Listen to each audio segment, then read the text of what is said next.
And here we are.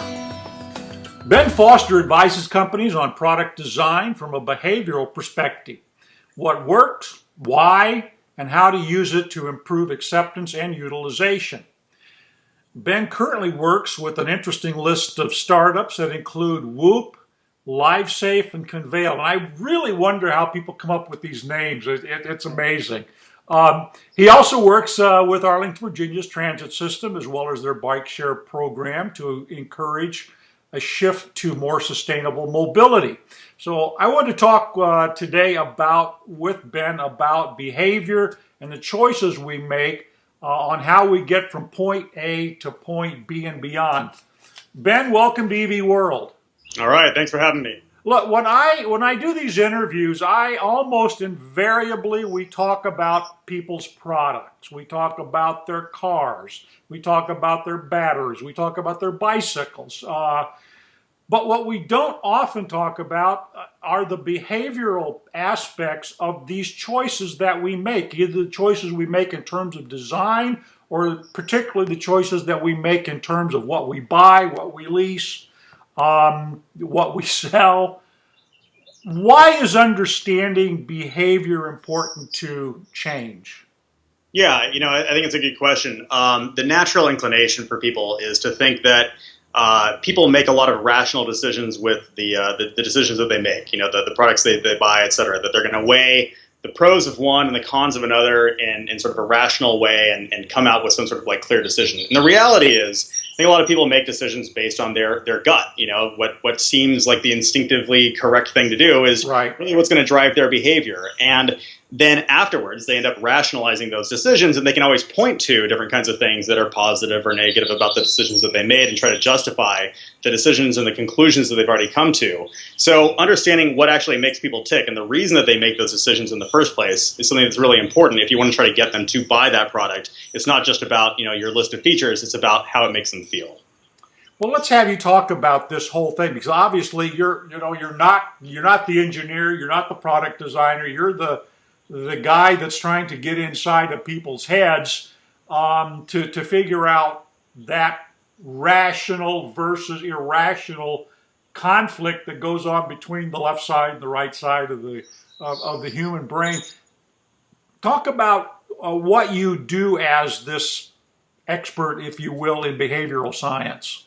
Yeah, sure. I mean, the one thing to clarify is that I don't fashion myself necessarily as an expert in behavioral science. Those are going to be the guys like the Rupert Sheldrake, the Rob Metcalfe, the BJ Fogg, Dan Ariely. Those guys, you can read their books, and they've got some great kind of like content out there. Right. I think my expertise really comes primarily in understanding the research that they've done and thinking about how to apply some of the things figured out to product design. So, when it comes to building out a new web application or trying to think about a new mobile app that somebody can use or that they can share with their friends, what's going to make them actually want to do that? What's going to make them choose to engage in a certain way or to share it or to change their behaviors in some meaningful way, based on a lot of the research and the studies that have been done in the academic world. And really my interest is trying to bring together those two fields of sort of the academic side, and then on the other hand, you've got these for-profit companies, many of which actually have a second bottom line and are trying to make the world a better place at the same time, but really are not aware of a lot of the research and a lot of the recent learnings, I think, about how people go about making the decisions that they do. Well, I know it was your TED Talk that this is what got spurred this conversation we're having. It's a TED Talk you gave a couple of years ago that talked about the efforts to get people to conserve electricity and the tests that were done where appeals were made to the monetary side, appeals were made to their environmental side, appeals were made to the peer pressure side of things, and the results were really kind of amazing. So could you tell us a little bit about that experiment, and then we'll talk about how we apply them. Sure. So this is an experiment that was run by Rupert Sheldrake. He was a professor over at ASU, and he was doing some research with using grad students as guinea pigs, the way these guys always do, right? And so he had his students run around over the course of a summer in San Diego, and found a variety of houses and kind of randomized which houses were going to be in which groups. And for one group, had the students put every single week a door hanger on their door that said, please turn off your air conditioning because you'll save money. And the second type that they tried on a different set of houses week after week was a door hanger that they would put on there that said, conserve energy and reduce your AC use because it's good for the environment. Okay, and then the third one that they tried was, here's this door hanger that says, reduce your AC use, be a good citizen. This is the time that they had rolling brownouts going in California, kind of helped to prevent those things. So they tried this and they ran it against a control group. And what they discovered was that none of the three actually had any significant impact. There was no statistically significant recognition of any sort of savings coming from these, repeated messages going to these folks. Right. So they tried another one, and this is one that didn't really appeal to any sort of like the rational decision, making, reasons that people would come up with, but instead was one that said, reduce your AC use.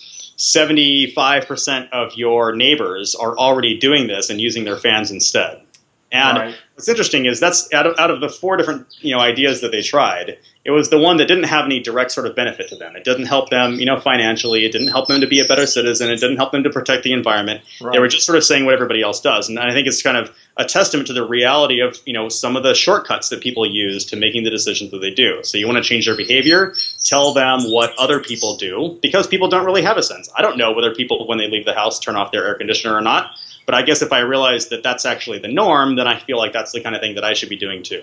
Right. So it's in a sense it's peer pressure, using a thing we call peer pressure to stimulate change. Well, then how do we take that then and translate that into not just people turning their thermostats down and turning the fans on? How do we take and translate that into the transportation side of things here? I know you work in Arlington.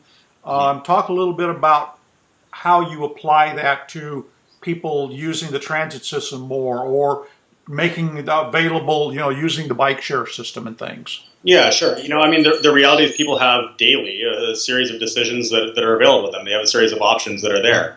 And certain days, depending on weather and things like that, those options will have different kinds of pros and cons. If it's really nice weather outside, it might be great for a bike ride. If it's snowing outside, probably not so much. Right. And so, the situation will vary from time to time, but the reality is they sort of have these variety of different options presented in front of them, much like somebody has a variety of options. I can either run, no AC at all, or I can run my AC, or I can run my fan instead, or I can do it only in a certain part of my house. And, there's certain decisions that people can make, and what they need to do is they need to feel that it's the right kind of decision for them to make. And part of the thing that goes into that decision is going to be what everybody else is doing. And I think that, to the extent that you can take the things that you want to direct people towards and expose those and make them appear in a way to be much more frequently used, then that's great. So, I love the idea that there's all these, in Arlington, there's all these bike trails all over the place, and they're very beautiful, and they're surrounded by trees. That's the great thing about them. The bad thing about them is it's surrounded by trees, so unless you're on the bike trail, you don't see a lot of people biking. Nobody sees them, yeah. Yeah, exactly. And so, the more that there's sort of exposure that this is a normal kind of thing that people do, or that it's a beautiful day to go, do that kind of thing, I think the more people will choose to do so. I'm a big fan of kind of advertising on buses. Hey, if a bus passes you by, if you were on this bus, you'd be at work sooner. Or all the people who are on this bus aren't stuck driving right now; they're actually reading a book, which you probably don't have time to do, right? Right. Kind of, clarifying for people what it is that they're missing, I think, can be another powerful message. So that's an example of a use of a trick called lost language, right? Here's what you're losing out on by doing the thing that you're doing. So that's one tactic. Another tactic is, which you kind of termed as peer pressure. I think, providing social proof that that a particular option is frequently used by others. And you see a lot of technology companies using these kinds of tactics as well. You think about any sort of gamification techniques and things like that are put into these applications. Think about trying to apply those and take those same kinds of tactics, but put them into a more physical environment when it comes to transportation. How transferable is this? I occasionally get to participate in meetings that involve the planning for the future of Omaha. And we recently had a meeting where the director of our transit system was there, along with a couple of his assistants and other city planners that were there. And they were talking about the changes that are going to take place in in the transit system. And our system is, I think, is kind of characteristic, similar to a lot of medium-sized cities where, pretty much, everybody, 99% of everybody, drives in a car. And that handful of people, you see this great big, 40-passenger bus go by, and there's either 2 or 3 people on it, or there's nobody on but the driver. And so, the person sitting in the car is saying, why are we subsidizing that? So how do we, and we understand, I mean, they're taking steps to improve that so that it becomes more functional for people. How do we take those lessons and that you're learning, for example, in Arlington, and apply that to, for example, the old metro system here in Omaha? Yeah. Well, it's funny that you say, somebody might, be sitting in their car and look at somebody, or looking at a bus that's full of empty, passengers, that's empty and doesn't have a lot of passengers, and say, why are we subsidizing this? And, while the person's saying that, they're probably stuck in traffic going 5 miles an hour, right? Exactly. Well, there's your answer, right? I mean, the reality is that's the case. And so, I think that it makes sense. I'm a big fan of, whether it's using tax dollars and then applying those back to the kinds of things that you want to incentivize in the first place. I mean, taxes is necessary for revenue generation for municipalities, but it's also something that can be used as sort of like a combination of a carrot and a stick for, driving the kinds of behaviors that you want. And that's a smart thing for a city to do. I'm definitely a big fan of that.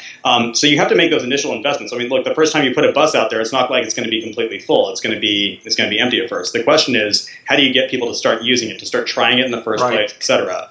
And I think that people form these habits. I mean, there's a lot of times where it doesn't make sense to drive, and yet people don't really think about their alternatives because they're so used to doing it that it just becomes the de facto answer. And I think that there are probably a number of ways that you could trigger people to kind of remind them of the other options that they have available, especially in those situations where it is, in fact, the better choice for them to make. So, for example, if you know that that traffic is really bad on a particular day, or there's been an accident, then one of the things that you could do is sort of mass communicate to people that this is actually a great day. You'll actually get to work faster if you take the metro. So. Right. That's something that might make sense to do. Now, that's a trigger that's necessary because people won't necessarily go out of their way to look for that information in the first place. They just assume that they need to drive. And if they hear the traffic is bad, well, that means I guess I just need to leave earlier. Well, not necessarily, but there's no sort of reminder that that's something that they should take a look at. And so I would sort of encourage folks to take a look at this one model that's out there for behavior for behavior change, which is there's a website called behaviormodel.org. Okay. By B.J. Fogg, who's a professor at the Stanford University, and he's got this model, this concept of what actually drives behavior change is you can kind of think of this X and Y axis. Right. The X axis, you've got ability to change, and on the Y axis, you have motivation to change. Right. And so a lot of people who are stuck in their habits just don't really find the motivation. It turns out that they have the ability to change things, but they don't necessarily, get reminded of that. Yeah. So the idea is that triggers will be effective when people are above sort of this threshold of a combination, when they have the right combination of motivation and ability to make a change, they will make that change, but only when triggers are provided to them. It's not that they'll just naturally do it. Again, that kind of assumes that people are making rational decisions and they're thinking through those decisions